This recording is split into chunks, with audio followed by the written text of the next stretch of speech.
Hi friends, Chandrasekhar here again, and we are now in the 29th of the series of lectures about my concept or understanding about the Jaimini Sutras, which are also called the Upadesha Sutras. In the last lecture, we have seen the aphorism Kukshikramat. So, according to me, that indicates from the Lagna itself. Kukshi is one. Though some learned have taken it to be the Upapada or seventh from Upapada or second from Upapada also, I explained why I don't think that is right and what happens when you apply those principles, what follows to the actual chart. So now I will take it up from this. This is the last in the series of lectures about the first chapter and the fourth pada. The last sutra is 49th in this one, and that is where the fourth pada ends. So what is said is Labeshat Bhagyave Rahu Danshravan. Danshravan means yes. Danshra means teeth, but not only teeth, deformed teeth, perhaps or very large teeth. That is also said to be the case in the our what do we call it, the traditional astrology. But here Labesha means Labha means the seventh. You know the Katapayadi decoding. And Labesha means from the Lord of the seventh, if the second bhava is occupied by Rahu, the north node of the moon, then that person will have deformed teeth or large teeth. This is what is being said. This could also be applied from the Swāmsha, the Karakansha itself. Because many a times when he says Pitru, it can also be the Karakansha or the Rashi, Navvansha Rashi occupied by the Atmakarak or Atmakarak himself, seventh from it, and the second. But from the Atmakarak, not the Karakansha actually. Because he is saying about Labhesha, Lord of the seventh, could also be from the Atmakarak himself. So, but if you ask me, I would say it is perhaps the seventh bhava. Second from it will be the eighth bhava, obviously. I would even not think that it is Labhesha. I would think it would be the Labha bhava. Of course, the sage has said that it is from the Lord of the seventh bhava. Personally, I think it would be the second from the seventh bhava itself. Applicable also to the AK and other things. Why? Because you see, if you look at it, then if Rahu is in the second bhava, from the seventh, which is the eighth bhava, what happens is Ketu would obviously be in the second house from the natal chart, and it can give up teeth. Ketu is giver up, sometimes not very interested in certain things, so maybe the dental hygiene that person doesn't maintain properly and there could be dental diseases.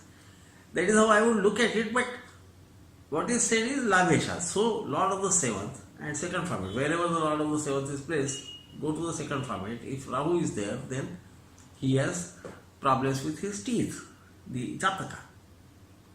Ketu Stabdhavaka. In similar cases, if Ketu is there, second from the Bhagyabhe, that is the from Bhagyabhe is second, Labhesha is the seventh lord, then Ketu being there, that person will perhaps have speech defect. Stabdava could mean stuttering or some problem where, because Stabda is stopping at one place. That is what those who stutter do. They sometimes, speak continuously and suddenly they get stuck. So this is Stabdava, Ketu. Ketu in the second or the seventh, Rahu can sometimes give indistinct speech, so Ketu going to the eighth house can take Rahu there and there could be some confusion about what he is talking. This is what I think, but sage has said, from the Lord of the seventh you have to see the second bhava for this placement. Mande Kurupa, if Saturn is occupying such a place, then that person will be not very handsome, I would say. Kurupa actually means ugly. But ugly would be, what is ugly is always in the eyes of the beholder, but yes, most of the people would say he is not good looking. Here, this thread stops. You say, I have always thought about the different threads coming and how they follow each other in a logical order, and that is what sutra should be, and that is why this is how I interpret it. However, most of the learned have interpreted in the standard manner, where they say 7 from Upapada Lagna, the lord of that, and if in the second place Rahu or Ketu or Saturn is placed, then those results will be obtained, and they could also be right. You test it out on the real life chart and share it amongst our now a substantially large group of astrologers who are subscribed to this channel.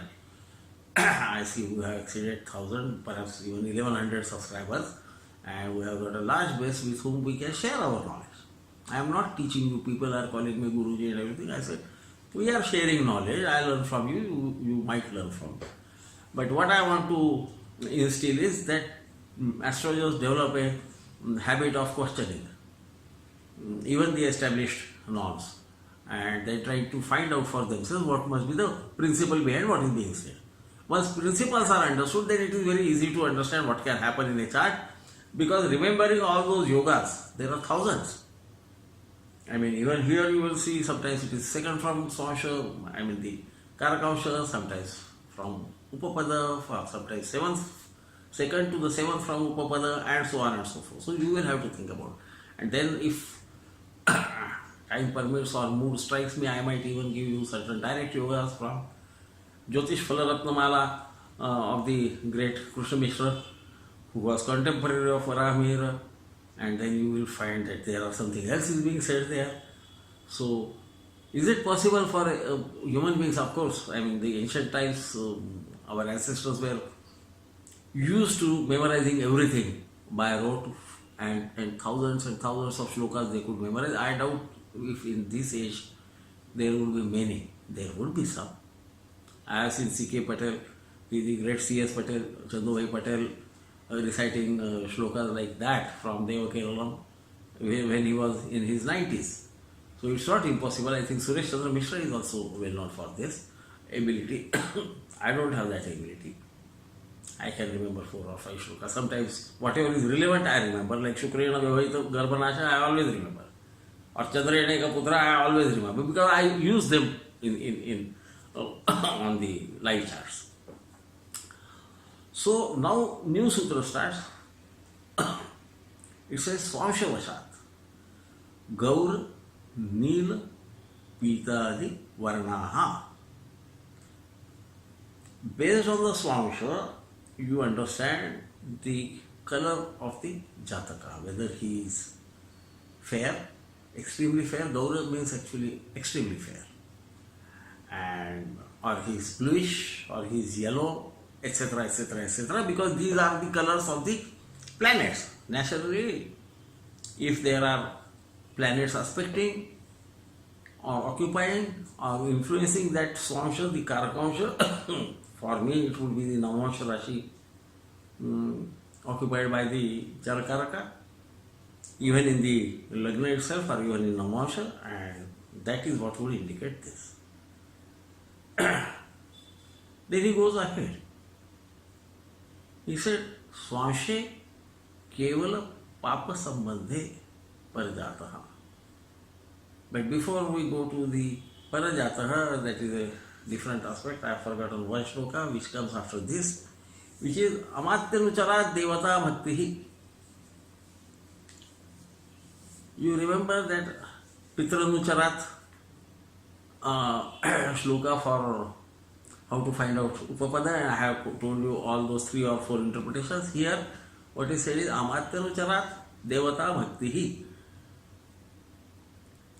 From the Rashi, which is 12th. Why 12th I have already explained, here also I will try to explain. From the Amatya Karaka is indicative of a deity of which the Jataka could be the devotee. Now deity, you remember, understand the forms of the deity and tell according to that. Being a universal science, it will be applicable across religions. You find similar type of deities, learn a bit more about the Hindu religion, you will understand the form of the deities and what they are doing. And we have got n numbers, as there are n number of jatakas, people born. So Hindu Dharma has that specialty, but that would be all over there, all over the world. In different religions also there would be deities or saints representing that particular aspect that one worships. So somebody can worship X, somebody can worship Y, it depends. So Amatyanu Charat Devata Bhakti. Now why?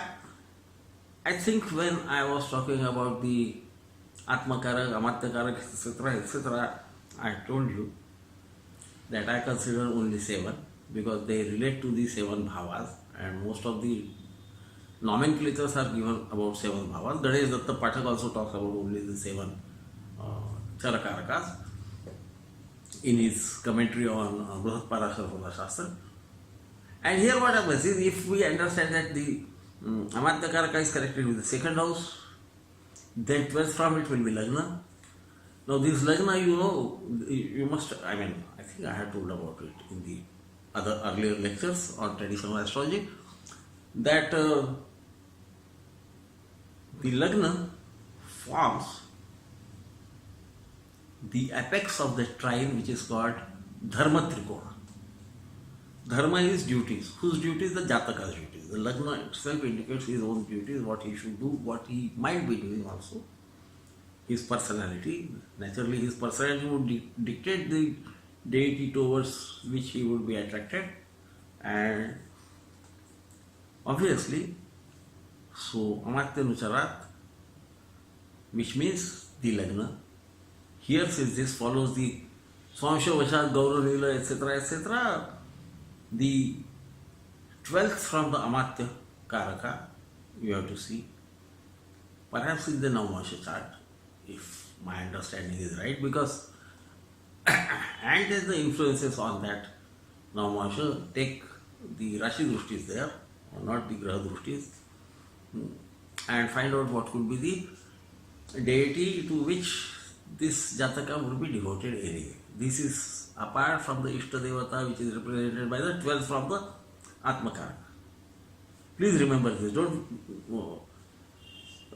confuse between the two things. One is something which I love, one is something whose mantras can create certain subsonic waves in my brain which might make me think much better or take the right decision at the right time. At least that is how I look at it. Perhaps that has more to do with my being an engineer by training and being son of a doctor, a medical professional, who also knew astrology, and of course my grandma also knew astrology, and so perhaps all those things have come together, or that is how I interpret things. So then, as I was saying, the next one comes Swāmsha Kevala Papa Sambandhe Parajataha. Here, a new track begins, because we have seen what happens, what is his color, what is the bhakti of the Jataka, what deity he might worship on his own, or he should worship. Perhaps, I am not sure whether he should worship, I think he would worship. That is inbuilt in his personality. He might worship something, he might not worship anything at all, also depending on the influence of the planets on that bhava. I would think this Swāmsha Vashat is also applicable to Lagna. Kindly remember this. Yes, it is applicable primarily to the 12th from the Atmakaraka, the Navamsha Rashi, but to my mind it could also apply directly to the Lagna. Try out, find out. You have got huge number of people coming to you for different advice. Somebody talks about the deity he worships generally, then you can find out whether this matches. So next comes is Swāmsha Kevala Papa Sambandhe Parajataha. That is why I said the track is changed now. Now this is talking about whether that Jataka is born from his, what can I say, legal father, or is his uh, biological father different from what is understood to be his father by the Jataka himself. Swāmsha Keval, if only malefics connect with the Swāmsha, which is the Navamsha Rashi occupied by the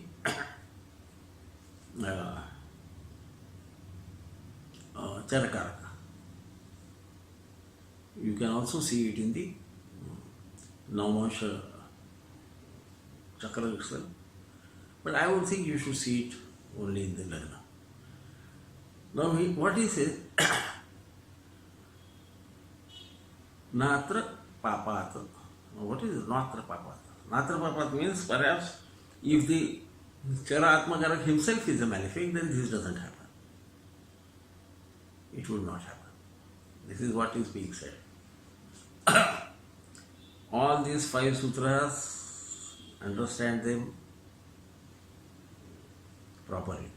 Otherwise, you will go on predicting people to be illegitimate children of not belonging to their father or whatever, and creating huge psychological problem for the Jataka himself, and even perhaps fight between his parents.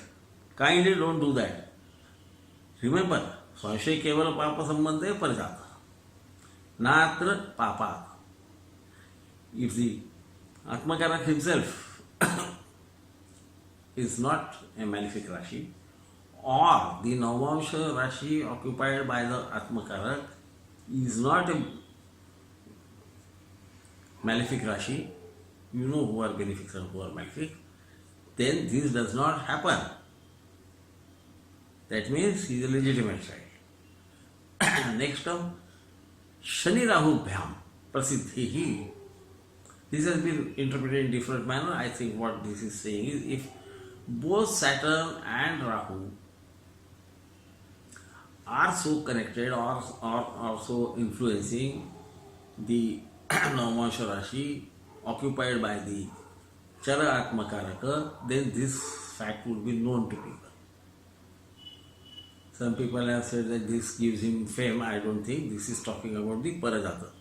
Sutra has a logical thread there. This is how I understand. That is why I always say this is my concept. I may be wrong. I am not great at Jaimini Astrology. I don't use it regularly. I only use certain of the aphorisms regularly, but on the Lagna chart itself. So, and in case of Ishtadevata, of course, I look in the Navamsha chart for trying to find out what could help him. But this is in rare cases. I generally don't give any mantras or pujas or whatever. I generally tell him what the Jataka, what he needs to do in a particular circumstance to come out of the problem, and in some cases when it is necessary, maybe I will prescribe him a gem of his choice, from his choice of jeweler, and of the size that he can afford.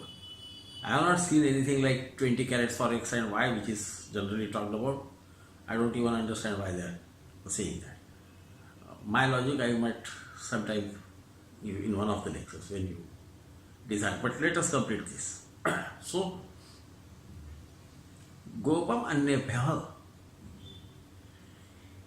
If Saturn and Rahu are not so connected, then this fact of that person not being born of his legal father would not be known to anybody.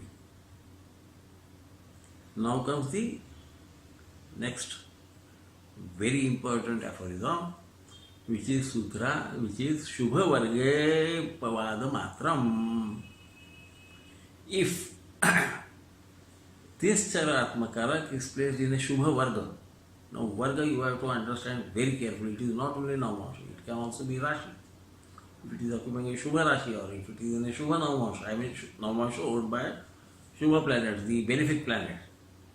I would say even in the Rektana or even the Hora chart, even in the Saptamansha chart, even in the Navamsha chart, all those places, if, because this is talking about Shubha Varga, and there are 16 Vargas, at least 7 are generally 6 or 7 are considered while calculating the strength or weakness of the Grahas. And so, if this Swāmsha, if this Charaatmakarak occupies any of those Vargas, which is benefic, then at this place, this would not apply. He would be a perfectly legitimate child. So you understand, please, either that Swāmsha has to be only connected with only malefics, but if the Chara Atmakara himself is malefic, then this does not apply. And if there is any Shubha Varga, this would not happen. Please understand that before pronouncing judgments of legitimacy of somebody or other.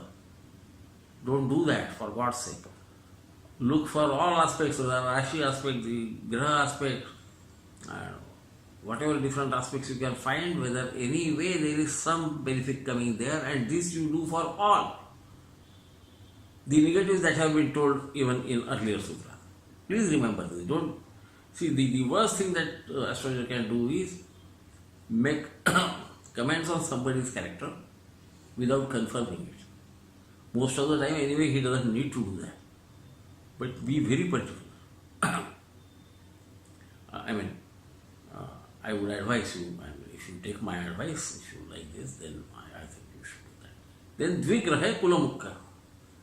If there are two planets in the Navamsha Rashi occupied by the Charakaraka, of course 2 or more planets, either in Navamsha or in the Rashi chart, then the Jataka is chief amongst his family, which means he is either more successful or he is wise, the wisest, or everybody goes to him for advice.